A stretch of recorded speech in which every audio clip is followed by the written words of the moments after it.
주는 그리스도시요 살아계신 하나님의 아들이십니다. 아멘. 그 고백이 영원한 여러분의 해답인 줄 믿습니다. 아멘. 네, 오늘 렘넌트들의 확신 있는 찬양이 우리에게 결론을 갖고서 말씀을 듣게 하는 시간입니다. 자, 오늘 제목이 무엇입니까? 전도 선교 미사리 도전.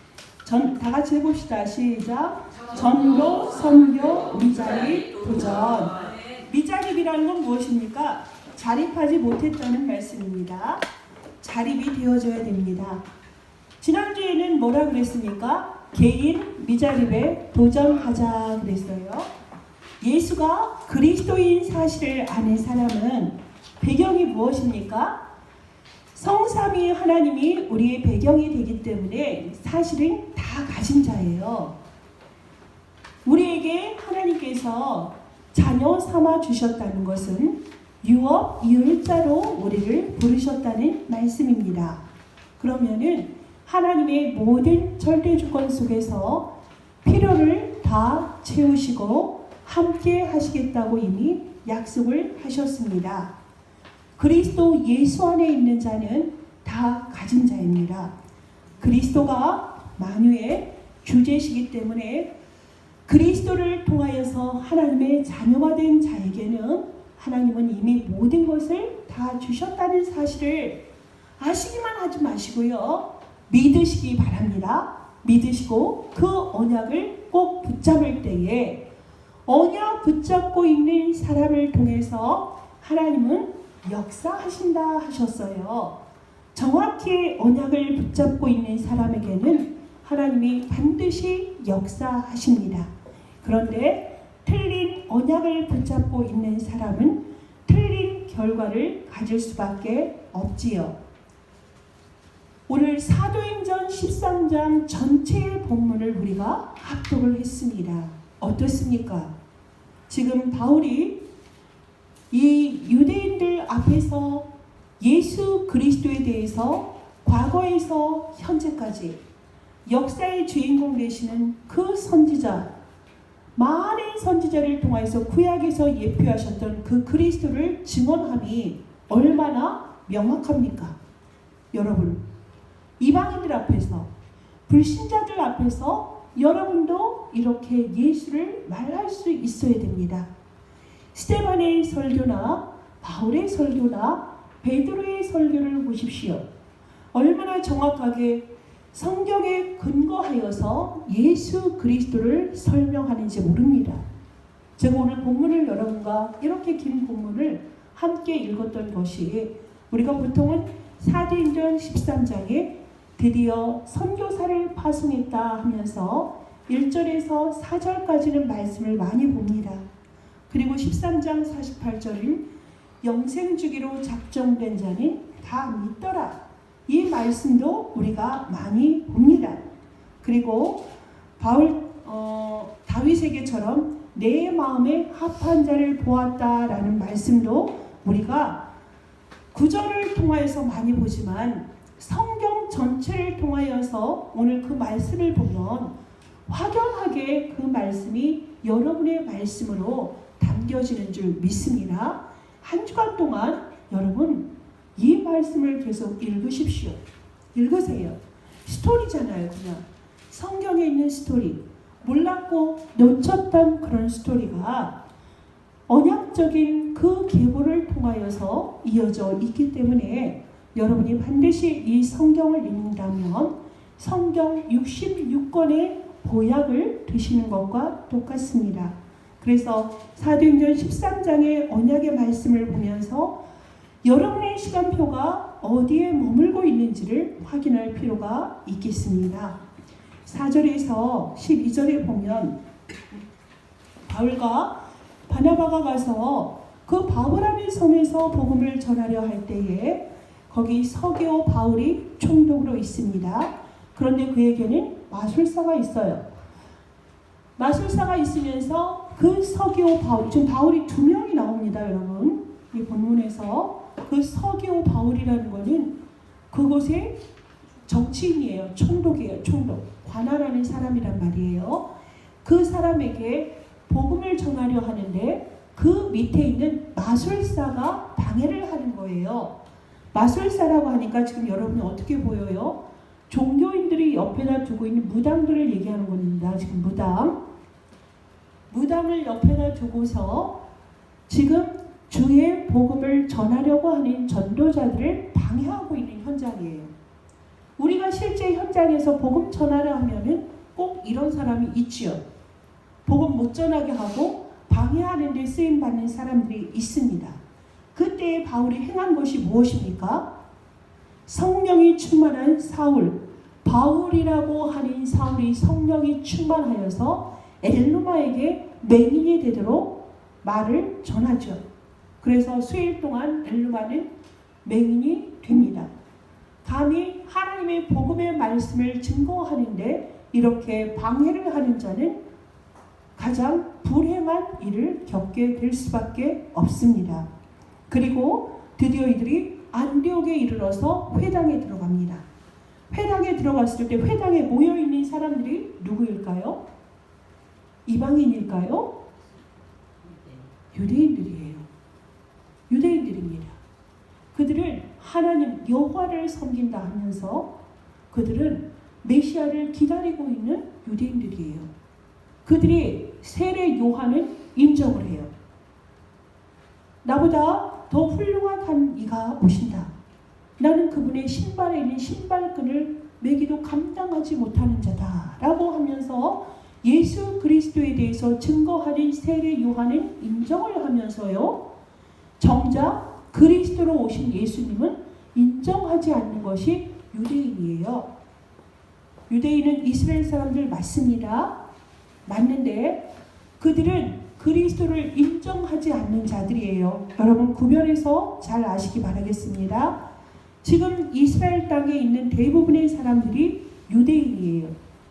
그리고 전 세계에 0.2%밖에 되지 않는 그 인구가 노벨상의 3분의 1을 가져갔다고 하는 족속이 누구였다고요? 유대인이에요. 제가 미국을 51개주를 다 돌아보진 않았지만 갈 때마다 제가 확인하는 것이 이스라엘의 상징물을 제가 항상 보게 됩니다. 그러면 뉴욕이나 워싱턴이나 여러 곳에 LA도 마찬가지고요. 홀로코스트라는 것이 꼭 있어요. 유대인들의 회당 주변에 홀로코스트라 그래서 자기 조상들이 1941년도 1, 2차 세계대전 때 그들의 조상들이 철저하게 600만이 학살당한 그 기록이 있어요. 그 기록을 종이 한 장, 손수건 한 장, 다 그때 기록을 모아놓고 그걸 후손들에게 보여주는 기념관이 있습니다. 그것을 잊지 말라는 거죠. 힘없으면 나라를 빼앗기면 나라 없는 백성들이 어떤 길을 가고 있는지를 후손들에게 그대로 보여주는 모습이에요.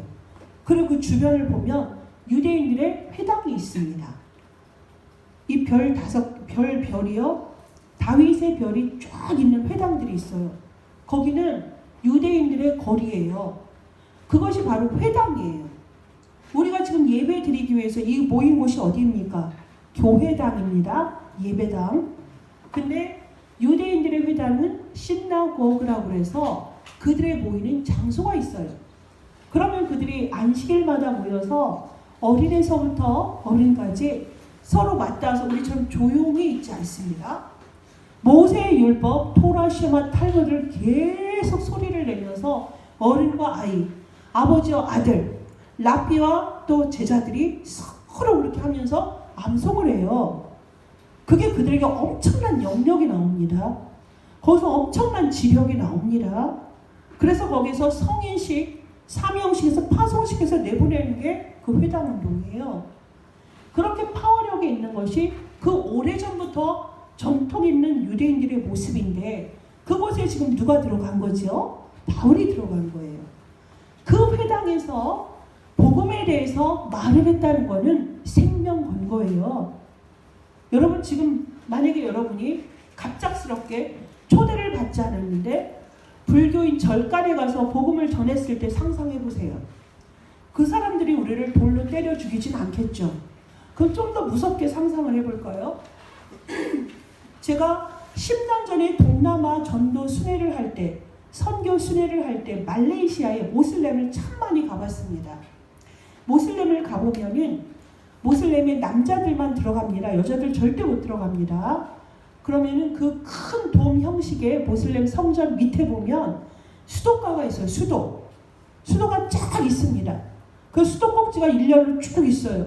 그럼 거기서 뭘 하냐면 손 닦고 발 닦고 성전에 맨발로 들어가는 거예요. 남자만. 여자는 못 들어갑니다. 그런데 우리는 그 수백 명의 사람들이 1층, 2층 바닥에서부터 완전히 그냥 엉덩이를 들어 올리고서 지들의 그 소리에 맞춰서 앉았다 일어났다 절했다 일어났다 하는 거를 우리가 다니는데 정말 떨렸지만 담대하게 그 위에 가서 걔네 절하거나 말거나 사진을 찍었어요.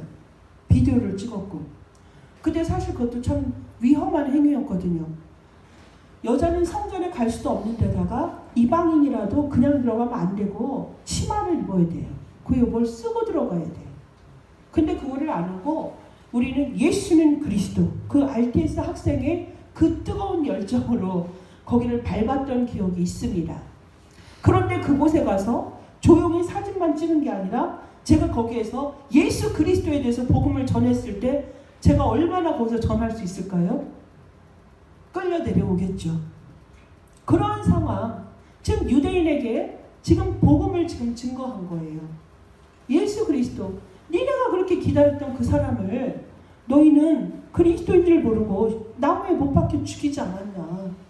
죽였는데 그 사람은 살아났다. 성경대로 살아났다. 그래서 나를 죽여달라 했다. 그 총독에게. 그래서 그 결과는 뭐 어떻게 됐어요? 예수님이 절대로 그리스도가 아니니까 저를 십자가에 죽여라. 강도는 풀어주고 죽여라. 그리고 그 핏값을 나와 우리 후손들에게 돌려라. 마태복음 27장 25절에 유대인들이 했던 그 짓거리, 그걸 지금 얘기를 다 하고 있는 거예요. 성경을 구약에서부터 현재 바울이 살아있는 그때까지의 모든 성경의 기록, 왜 예수가 그리스도로 오셨는지, 그리스도가 누군지, 그리스도를 왜 알아야 되는지, 그리스도가 모든 문제를 끝냈다는 사실을 지금 바울이 담대하게 회당에서 말씀을 선포한 것입니다. 왜요? 이것은 너희가 아니라 너희 후대에게 이것이 전달이 되어져야 된다. 그랬을 때에 43절에 보면 회당의 모임이 끝난 후에 많은 유대인과 유대교에 입교한 경건한 사람들이 바울과 바나바를 따라갔다. 이게 바로 뭐예요? 전도한 것이고 선교한 것이에요. 그들이 개종한 것이잖아. 변화된 것이잖아요. 살아있는 하나님의 말씀을 듣고 회당에서 복음운동이 일어나기 시작한 거예요. 이게 최초의 선교사를 파송했을 때 일어난 일이 사도행전 13장의 일입니다. 그래서 다른 거 한 거 없어요. 이들이 돈을 줬습니까? 오늘날 한국 교회들이 해외를 갈 때마다 돈을 싸질러 가가지고 돈을 주고 빵을 주고 선물을 주니까 그것 때문에 우르르 왔다가 정작 말씀이 선포되면 완전히 꼬박꼬박 줄고 말씀은 하나도 들어가지 않는, 그래서 돈을 따라서 이 사람들이 이리 왔다 저리 갔다 하는 것이 해외 선교의 실태예요. 우리 다락방에 그러진 않습니다. 기존의 교회들이 그렇게 해요. 그래서 한국 선교사들이 봉이라는 말이 있습니다. 우리에게 복음이 그렇게 들어오지 않았거든요. 대한민국에 들어온 그 맥켄지 선교사의 그 복음은 미랄이 되고 씨앗이 썩어서 열매가 되어서 지금 237 나라를 향하는 전도 선교의 주역이 되는 역할이 되었던 것처럼 우리가 받았던 그 복음으로 말미암아 한국에 들어온 그 복음의 씨앗은요, 우리를 조금은 도와줬죠. 병원도 지어주고 학교도 지어주고 그랬기 때문에 우리나라가 근대를 넘어서 현대라는 그 시대에 우리가 발맞추어서 세계 속에 성장할 수가 있었던 것은 기독교를 전파했던 선교사들의 그 손길을 통하여서입니다. 그런데 대한민국은 그때 도움을 받고 나서 어떻게 했죠? 자립이 되었습니다. 복음운동, 부흥운동이 일어나서 자립이 되었어요. 그래서 일제시대도 넘어가고요. 6.25라는 격정의 혼란기를 집어넣어서 넘어서서 그것이 70년대, 80년대는 부흥의 꽃을 피웠잖아요. 완전히 부흥의 꽃이 피어서 온 방방곡곡으로 교회가 세워지고 거기에서 말씀운동이 일어나고 부흥회라는 것이 계속 이어져서 기독교가 많이 전파되어진 것이 전 세계 유례없는 대한민국의 교회사입니다, 여러분. 그러고 나서 이제는 90년대, 2000년대 들어서면서 급속한 사회적인 발전으로 인하여서 좀 급속한 정도가 아니라 비정상적이죠. 비정상적인 그런 국민들의 이 정서나 또 의식이 똑같이 비례해서 발전한 것이 아니라 경제가 급속도로 성장을 하다 보니까 사람들이 거기에 발맞추질 못하고 영적으로 혼란이 오고 정신적으로 공황 상태가 오는 그러한 오늘날 기독교의 시대를 맞이하다 보니까 교회는 많고 교인의 수는 많았었는데 세상의 문화와 물결이라는 것 속에서 방황하고 그리스도의 답을 가지고 찾지를 못했어요. 그러다 보니까 시류에 흔들리고 문화에 종속이 돼버리고 정치, 제도, 사회 모든 문화권에서 거기에서 빛을 발하지 못하고 넘어지는 그리스도인들의 모습이 보이는 것이 오늘날의 현실입니다. 이곳에 누가 가야 될까요? 이곳에 누가 가서 이 예수 그리스도를 증거해야 할까요? 그러면 요 바예스처럼 그런 말을 하는 자들이 있을 겁니다. 나도 예수 알아. 나도 교회 다녀봤어. 나도 모태 신앙이야. 등등의 말을 할 것입니다. 그들이 과연 예수를 알았을까요? 예수를 알았다면 그렇게 살 수 있을까요? 그들은 예수를 알지 못합니다. 들어는 봤겠죠.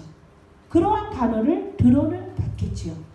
예수가 그리스도인 것을 알지 못하기 때문에 유대인들은 그를 십자가에 못 박았던 것이고 감히 그 피를 그 후손들에게 돌리라는 정말 무지무지 무서운 말들을 그 조상들이 했던 것입니다. 그 후로 이스라엘 백성도 어떻게 됐습니까?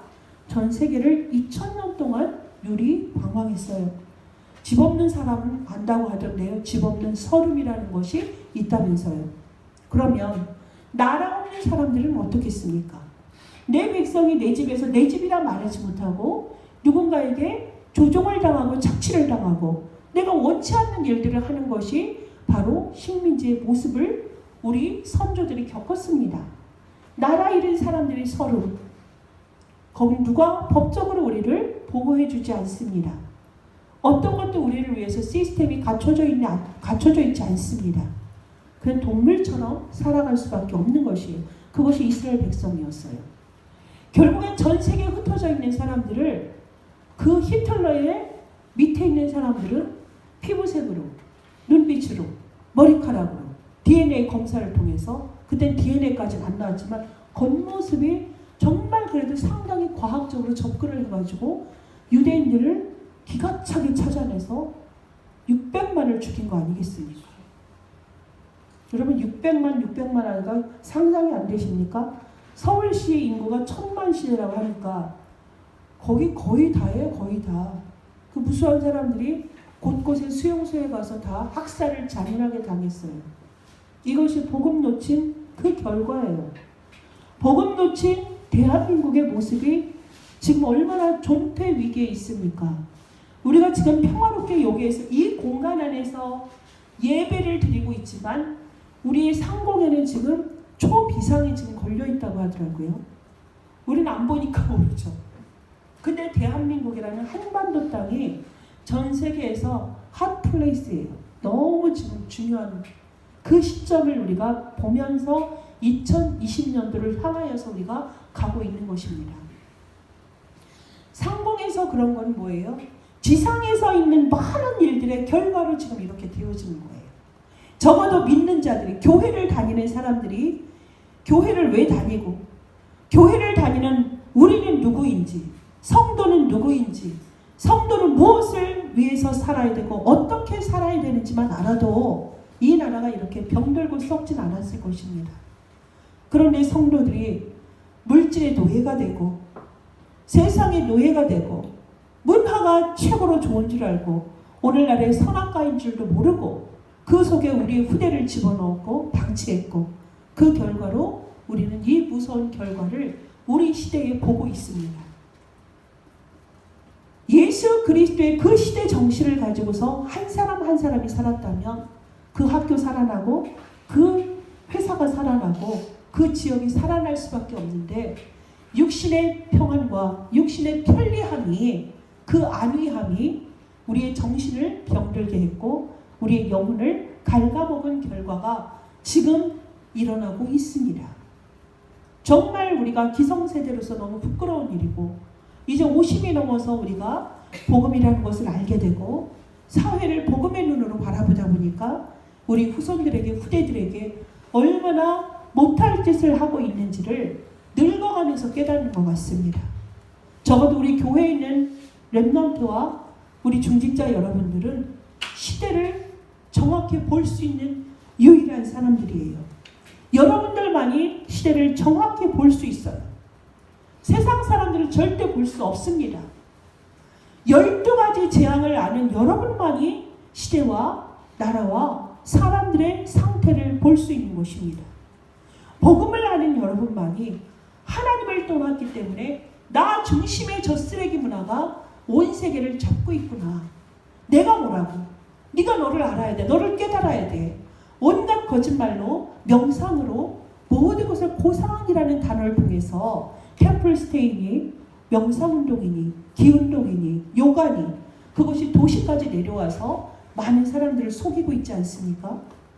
그리고 물질이 풍요로운 사람이 풍요로운 것을 가지고서 위장해서 평안한 것처럼 행복한 것처럼 거짓의 시대에 살고 있고 또 많은 사람들이 그들이 보기에 좋으니까 그 성공을 향하여서 참 성공이 아닌 거짓 성공을 향하여서 달려가고 있고 오늘 13장에 있는 것처럼 총독인 그 사울이 무엇을 하고 있습니까? 점쟁이를 끼고서 마술사를 끼고서 무속인을 끼고서 정치 현장에 있는 거 아닙니까? 이것이 오늘날 우리나라와 전 세계의 모습이에요. 나중에 이제 13장을 보고 떠나서 16장을 보면은 정치는 어진 계집애를 데리고 사는 작들들이 있어요. 왜요? 그 점술 하는 애가 점을 치니까 돈이 되거든요. 19장에 또 무엇이 있습니까? 많은 사람들에게 각종 우상으로, 종교로, 철학으로, 지식으로 사람들을 꿰는 그 시대가 지금 전 세계를 장악하고 있다는 것을 여러분이 아셔야 됩니다. 그것이 바로 무엇입니까? 하나님 떠난 자들의 영적이고 마음과 정신, 육신의 상태입니다. 결국엔 지옥을 가고 후대에게 멸망만을 주어주는 그 12가지 멸망의 시대를 걸어가고 있어요. 그러니까 우리가 그것을 어떻게 봐야 되죠? 정확히 보고 그 현장을 두고 예수는 그리스도, 그리스도는 모든 문제 해결자, 예수 그리스도 이름으로 이 모든 사단의 물결은 망할지어다, 흩어질지어다, 회파될지어다 선포하셔야 됩니다. 그곳에 여러분이 파수꾼으로 부름을 받으신 거예요. 실공간을 초월하는 사단의 역사와 실공간을 초월하는 사단의 짓거리를 여러분이 아십니까? 안다면 여러분들이 실공간을 초월하는 여러분의 힘을 발휘하는 그 시간이 반드시 필요합니다. 사단이 24시간을 시공간을 초월해서 일을 한다면 하물며 하나님의 자녀요 만유의 주제가 되시는 그리스도의 자녀인 여러분은 하늘로부터 주시는 힘, 보좌로부터 주시는 능력, 보좌로부터 주시는 모든 것, 경제력도 있고요, 인력도 있고요, 체력도 있고요, 지력도 있고요, 보좌로부터 내려오는 성삼위 하나님의 권세, authority, 그것이 누구에게 있습니까? 우리에게 있습니다. 그것을 가지고 만민에게 모든 것으로 가라 하지 않았습니까? 우리가 그 일을 해야 되는 한 사람 한 사람입니다. 이 한 사람 한 사람에게 하나님이 미션을 주신 거예요. 그 미션을 가지고 우리는 전도해야 할 것이며 그 미션을 가지고서 선교를 해야 되는 것입니다. 이것이 하나님께서 우리를 부르신 뜻입니다. 우리가 정확히 복음을 알고 시대를 알고 이 시공간을 초월하는 이 영의 세계를 안다면 우리가 갖고 있는 답이 유일한 답이고 완전한 답이고 모든 것이거든요. 그것 갖고 우리가 있으면 되는 거예요. 하나님은 그 일을 하라고 하십니다. 그러할 때 정확한 복음을 들은 사람은 이방인이라 할지라도 모슬렘이라 할지라도 불교도라 할지라도 예수가 그리스도임을 알고 그리스도의 도를 따르더라가 되는 거예요. 그것이 전도예요. 전도. 전이 뭡니까? 전하다. 도가 뭡니까? 그 길을 전하다.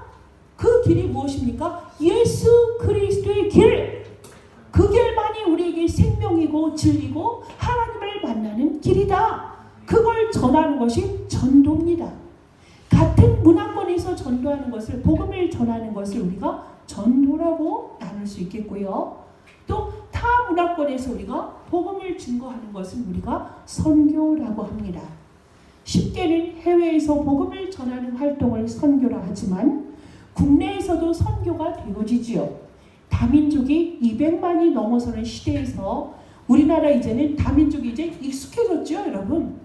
차를 타고 가고 슈퍼를 가고 동네에서도 이제는 쉽게 동남아 사람뿐 아니라 흑인들도 이제 많이 보이시더라고요, 우리 동네에서도.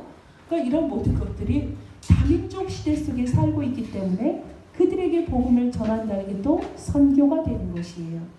선교 시대는 이미 사도행전 13장 안디옥 교회로부터 이제 시작이 됐습니다. 그런 바톤을 누가 이어가고 있죠? 21세기에 다민족 선교 교회가 그것을 이어가고 있습니다. 우리 교회가 처음으로 다민족이라는 이름을 썼다 그랬죠? 지금 우리 교단에 다민족 비전교회, 다민족 교회, 다민족 임마누엘 교회 많습니다. 몇 개 됩니다. 이 이름이 하나님이 우리에게 주신 거라 맞아요. 우리가 원조예요. 이번에 제가 이거 자부심이 있지요. 여러분 익히 들었잖아요. 저 이 단어 싫어서 하나님께 거부했다고.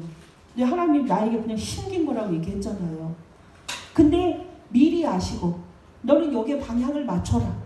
237 시대 살리려면 다민족에 대한 눈이 열려야 되고 이걸 해야 된다. 그거를 LA 집회에서 하나님 나에게 그냥 각인을 시켜버리셨어요. 근데 이번에 제가 지난주에 필리핀을 다녀왔습니다. 동남아 전도 집회가 필리핀에서 있었던 거예요. 갔는데 거기에서 말씀하시는 키가 뭐냐면 237 나라를 살릴 그 곳은 동남아다라고 말씀을 했어요. 근데 동남아가 맞습니다. 동남아는 아직 개발이 덜 됐어요. 그런데 인구는 엄청납니다. 엄청난 인구예요. 제가 갔던 필리핀도 1억 5천인가 되더라고요. 우리나라보다 많습니다. 땅도 넓어요. 그곳에 근데 복음 가진 사람이 적습니다. 그래서 이 다민족들이 일어난다면 237 시대는 이들이 한다. 왜 그런지 아세요? 그들은 공통어가 영어예요. 초등학교부터 영어를 가르칩니다. 세계 공통어가 무엇입니까? 영어입니다. 비록 듣기가 거북한 영어지만 그래도 의사소통이 되기 때문에 유럽에서 미국에서 하우스메이드들을 그 동남아 사람들을 선호해요. 그래서 집안일뿐만이 아니라 행정적인 업무도 많이 맡는다고 하더라고요. 그들이 그 필리핀이란 나라를 보내주는 돈이 얼마인지 아세요? 4조래요. 4조. 누가 하는 거예요? 해외에서 근로자로 나가 있는 사람들이 필리핀에게 보내주는 돈이 4조예요. 필리핀은 제가 보니까 제조 공장이 안 보입니다. 어디 다른 곳에 있을 수도 있겠죠. 근데 대부분 그러시더라고. 여기서 생산되는 건 별로 없다고. 그런데 해외 근로자로 나가서 벌어오는 수입이 4조라고. 지금 가장 달러가 싼 때가 12월이래요. 왜요? 그들이 지금 송금을 많이 하는 시기라고 하더라고요. 그런데 그들은 영어를 할 줄 알아요. 그들의 고유어인 따갈로그라고 있지만 그래도 영어를 하기 때문에 거기서 800명이 모였습니다. 전도자가 여러분. 기적 같죠? 우리에게 10만 원은 그렇게 부담되는 액수가 아니죠? 근데 그들의 10만 원은 월급이 얼마인데 10만 원을 거기다 훈련비로 냅니까? 그렇게 열악해요, 그 사람들이. 그런데 800명이 모였어요. 한국에서 간 사람들 물론 100명 정도 되지만 동남아 많은 곳에서 홍콩, 싱가포르, 말레이시아 이런 데서 모인 사람이 800명 최고로 많이 모였다고 하더라고요.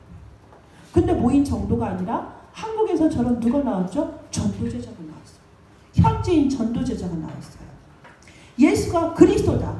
이것만 전했는데 그들에게서 암 환자가 병을 낫고 문맹인들이 예수 그리스도를 알고서 애들이 변화가 되어지고 전도운동이 일어나니까 그들을 전도 제자로 이번에 임명을 했잖아요. 졸업을 했잖아요. 제가 그걸 담당하는 분하고 하루를 같이 있었단 말입니다. 그들을 그 지역에 맞춰서 그냥 한국과는 다르게 적용을 하는 줄 알았어요. 아니더라고요. 똑같이 합니다. 똑같이. 왜? 제자는 핑계대지 않고 따라오게 돼 있거든. 그러한 제자를 찾기 위해서 237을 다니는 사람이 그 장로님. 거기에서 제자 한 사람 나오면 그 나라 살리거든요. 그 사람 한 사람 나오면 시대를 살리거든요. 그 제자 찾느라고 무리를 찾는 게 아니에요. 제자를 찾으면 제자에 맞는 이 성경적인 전도운동을 그대로 말할 때 그걸 따라오는 자들이 있어요. 언어가 다른데도 문화가 다른데도 하나님이 영생주기로 작정되고 여기 보세요. 이방인의 빛으로 너희를 불렀다 그랬잖아요. 그러한 자들이 일어나더라니까요. 그걸 제가 보고 왔습니다. 이게 선교구나. 그러면서 류 목사님 뭐라 했는지 아세요? 처음에 감사합니다. 이것을 애써주신 그동안 목사님들, 선교사님들 감사합니다. 그분들이 씨 뿌리고 그분들이 못자리하고 거기에서 벼가 싹트고요. 그리고 거기에서 쌀을 생산해낸 것처럼 복음의 씨앗을 20년, 30년간 계속 자비량으로 가서 한 사람 제자 세우고 그러고 다시 오고 또 산에 가서 두 사람 세우고 누구는 도시에서 그 많은 우여곡절 완전히 바닥을 쳤다가 다시 일어나고 순교하리라 각오하고서 있는 그분들을 통하여서 1세대 목사님들을 통하여서 필리핀의 제자가 일어나고 동남아의 제자가 일어나서 동남아의 복음화가 되면 세계 복음화 된다. 필리핀에서 복음이 일어나면 강대국을 살린다. 이런 메시지가 나왔습니다. 여러분 이건 동남아 선교만 하는 사람이 메시지를 듣는 게 아니에요. 여러분 본부 계속 말씀들이 흘러가잖아요. 이 땅에만 있는 것이 아니라 미국에서 그게 계속 대륙별로 이게 가잖아요. 그럼 여러분 그 말씀을 계속 들으시면서 언약을 잡으세요. 그냥 잡으시면 여러분들이 여기서 같이 세계 복음화를 하는 거예요.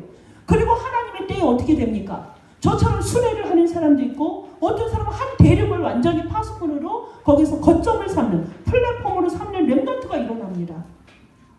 여러분이 밟았던 그 땅 반드시 가게 되어 있어요. 그게 세계복음화입니다.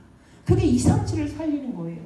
지금 안디옥 교회에서 바울과 바나바가 가서 그 회당에서 복음을 이뤄내고 복음운동이 일어나니까 막 유대인들, 막 경건한 유대인들이 막 헬라인들이 지금 오지 않았습니까? 근데 그곳에서 복음을 전하니까 두려워하는 자들이 있잖아요. 유대인의 회당장들 방해하기 시작하죠. 방해해서 결국에는 사울과 바나바가 쫓겨났죠. 쫓겨났는데 그들이 징징거렸어요. 실망했더라. 힘이 쫙 빠졌더라. 그렇게 되어 있어요. 기쁨과 성령이 충만하더라. 사도행전 13장이 그렇게 끝납니다. 그렇습니다. 하나님의 때에 그곳에서 있게 하는 이유가 있는 거예요. 수지에 살게 하게 하시고 이곳에 살게 하게 하시고 여기가 영원한 우리의 안착지가 아닙니다. 경유지일 수 있습니다. 우리의 영원한 경착지는 어디일지 몰라요. 지금 막 80이 다 됐는데 필리핀으로 하나님 보낼 수가 있고 지금 60인데 호주로 가라고 할 수가 있고 지금 꼬부랭이 늙은이인데 미국으로 가라 할 수가 있어요. 왜요? 거기서 뭐만 해도 거기서 터만 잡아도 흑암이 꺾여요. 그 안에 있는 그리스도의 능력으로 할머니가 무엇을 할 수 있을까? 할머니가 무엇을 하고 있더라고요. 그 안에 그리스도의 생명이 똑같이 있어서 전도 선교를 하고 있더라고요. 우리 서순자 집사님 꿈꾸세요. 한양 아파트에서만 살 생각 마세요. 예수가 그리스도 되심을 이번에 체험하게 하지 않았습니까? 의사의 도움이 아니라 정치인이 할 수 없는 그것은 하나님만이 할 수 있는 하나님의 자녀에게만 허락하신 nobody, no time, no way 어떤 것도 핑계대지 않도록 그곳에 그날 그곳에 그때에 누가 내가 가라 지시하신 그곳에 가는 그 전도자를 통하여서 나타내시는 하나님의 능력입니다. 그걸 붙잡고 가는 거예요. 여러분을 제한하지 마세요. 육으로 보여주고 남들이 판단하고 말하는 것은 여러분이 뭐 하면 되죠? 참고하고 흘려버리면 됩니다. 어떤 말에 귀를 기울여야 될까요? 강단 말씀을 계속 24시간 붙잡고 있는 자만이 누릴 수 있는 노바디 현장, 서밋 제자에게만 허락하신 24제자만이 할 수 있는 전도 모델, 전문인 모델, 청소부라도 전문인 모델이 있습니다. 쉐브가 그걸 통해서 재벌이 된 거 아니겠습니까? 청소 재벌. 우리가 그걸 우습게 보면 안 돼요. 전문가들이 있습니다. 주부는 주부 전문가가 있어요. 학생 전문가가 있습니다. 이들을 통해서 서밋의 모델로, 전도의 모델로 하나님이 한 사람 한 사람을 지금 세워가고 있습니다. 하나님의 마스터피스, 하나의 완전한 작품, 프랙티스, 그걸 지금 이뤄가고 있다는 사실을 믿으십시오. 그 현장을 제가 보고 왔습니다. 저는 여행을 가지 않았습니다. 하나님이 시간 그 현장 보고 전도자의 발걸음을 선교사에 하는 일 속에, 학교 속에, 집중 속에 얼마나 그런 것들을 보여주시는지, 왜 이렇게 보여주실까? 왜 이렇게 중요한 현장 속에 나를 불러주실까? 내가 참 불평한데 왜 이걸 보게 만들까? 이유가 있지 않겠습니까? 우리에게 하시고자 하는 일이 분명히 있습니다. 이것을 여러분도 같이 준비하셔야 돼요. 전순희 목사 혼자 하는 게 아닙니다. 우리 교회에 와 있는 여러분 한 사람 한 사람이 절대 제자예요. 그 한 사람 한 사람은 하나님의 절대 목표 속에서 그 이정표에 누군가 가 있어야 되거든요. 여러분이 누가 준비된 사람이 그 속에 있게 됩니다. 무엇이 준비되냐? 예수가 그리스도다. 그리스도가 모든 문제 해결자다. 12가지 시공간을 초월하는 사단의 어떠한 재앙 속에서도 예수가 그리스도다라고 말하는 사람을 통하여서 하나님은 이 일을 나타내십니다. 여러분, 전도는 예수 그리스도를 증거하는 것이지 교회에다 사람을 앉혀놓는 게 아닙니다. 초대교회에서 예수 그리스도의 도를 전했을 때에 사도행전 13장의 오늘의 역사를 본 것처럼 다민족 선교교회는 237 나라를 살리는 플랫폼 교회라 말씀했죠. 우리는 거점입니다. 모든 사람들의 발판인 것입니다. 여러분, 이것을 향해 나아갑시다. 점검하십시오. 예수 그리스도가 나의 그리스도가 맞는지, 나의 복음이 정리되도록, 나의 선교가 정리되도록 어떻게 점검할까요? 하나님께 물어보십시오. 하나님께 물어보시면 가장 정확하게 여러분들에게 세밀히 인도하십니다. 40일의 집중의 시간을 가지셔야 되겠습니다. 누군가에게는 7일이라도 괜찮습니다.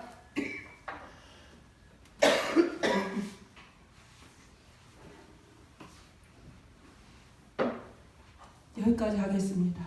목 상태가 좋지 않아서 얘기 다 했습니다. 전할 거 다 전했습니다. 집중의 시간을 가지시고 하나님께 물어보세요. 나의 전도, 나의 선교를 어떻게 하시기를 하나님은 원하세요? 답 주실 것입니다. 그 답을 가지고 우리 다음 주에 포럼의 시간을 갖게 될 줄 믿습니다. 기도하겠습니다. 하나님 감사합니다. 사도행전 13장에 안디옥교회의 선교사들의 파송의 현장을 보았습니다. 그 속에서 우리 한 사람 한 사람을 향한 전도와 선교의 그림을 그리게 하시니 감사합니다. 한 사람 한 사람을 통하여서 하나님은 전도 선교의 작품을 통하여 영광을 받으실 줄 믿습니다. 예수가 그리스도 되심이 정확한 복음이 우리 다민족 선교계 모든 성도님들에게 각인되어지며 말씀으로 뿌리내어지며 그것으로 체질화되는 축복 속에 있게 하여 주옵소서. 예수 그리스도의 이름으로 기도합니다. 아멘.